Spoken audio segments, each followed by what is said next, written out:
Sahabat Pastor Corner yang dikasihi Tuhan, bagaimana perasaan Anda jika ada seorang yang mengatakan kepada Anda, "Selamat, Anda dipilih Tuhan"? Ada dua perasaan yang mungkin muncul dalam perasaan kita. Yang pertama adalah perasaan senang. Kita bangga, kita istimewa, kita berarti, kita berharga di mata Tuhan. Yang kedua ada perasaan ragu. Apa benar sih? Saya kan belum banyak berbuat. Saya kan gak bisa apa-apa. Saya bukan siapa-siapa. Jangan-jangan Tuhan salah pilih. Bukan saya kali. Dua perasaan itu seringkali muncul dalam kehidupan kita. Perasaan senang dan ragu ketika kita hendak dipilih Tuhan untuk melayani di ladang Tuhan. Bagaimana dengan perasaan yang boleh kita temukan di jemaat Kristen di Korintus? Apakah ada perasaan senang atau ragu ketika Tuhan memilih mereka? Mari kita akan melihat bacaan dari 1 Korintus pasal 1, surat Paulus kepada jemaat Kristen di Korintus.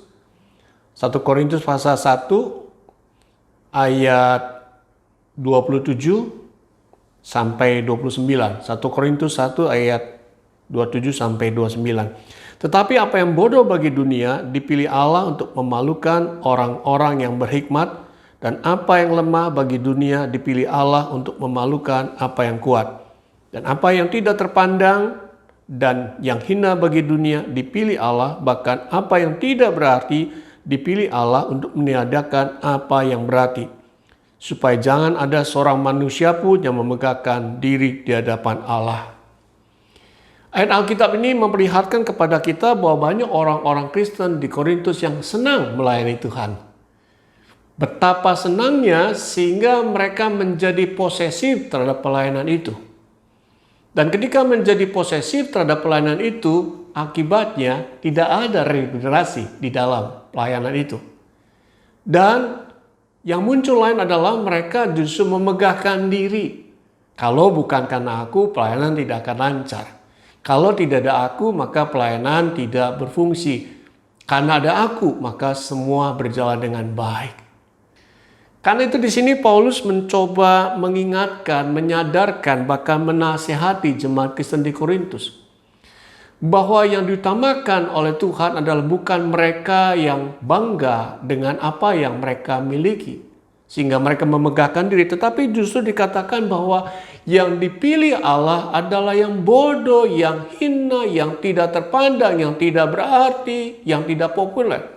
Karena mereka yang seperti ini yang biasa dilupakan oleh banyak orang, tetapi justru mereka bersedia untuk dituntun oleh Tuhan. Mereka percaya kepada pimpinan Tuhan, mereka terbuka untuk digerakkan oleh Tuhan menjadi berkat di dalam ladang pelayanannya. Orang-orang yang biasa bisa dipakai Tuhan menjadi yang luar biasa. Tokoh-tokoh yang luar biasa seperti Abraham, Daud, Musa, Yosua, Gideon.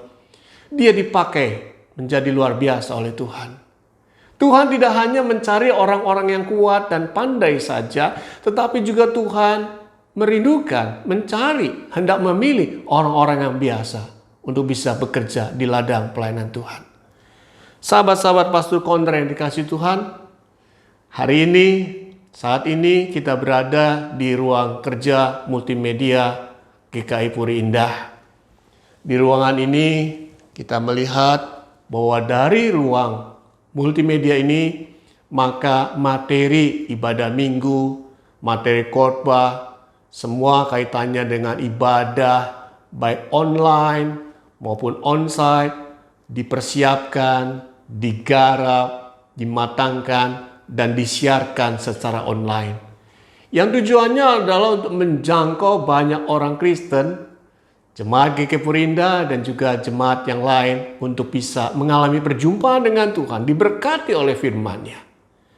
Hari ini kita sama-sama diingatkan kembali lewat firman Tuhan, yang boleh kita sama-sama baca tadi bahwa Tuhan tidak hanya mencari orang-orang yang kuat dan pandai, tapi juga Tuhan merindukan, Tuhan mencari, Tuhan hendak memilih orang-orang yang biasa, yang punya hati untuk melayani. Bagaimana dengan kita? Kita yang sudah dipilih untuk diselamatkan oleh Allah. kita yang sudah dikasihi dan diberkati oleh Allah, maka kita pun bisa melakukan perkara-perkara yang besar untuk gerejanya. Asal kita mau sadar tentang dua hal. Yang pertama, bahwa kita sadar bahwa kita bisa dipilih oleh Tuhan karena kita mau menaikkan rasa syukur kita di dalam bentuk pelayanan di gerejanya. Yang kedua, kita percaya bahwa Tuhan bisa menolong, memampukan kita, sehingga sesuatu yang biasa-biasa saja bisa menjadi berkat buat gerejanya. Dari ruang kerja multimedia GK Purindah, adakah di antara kita yang rindu untuk menyambut panggilan ini? Selamat jika Anda dipilih Tuhan. Amin.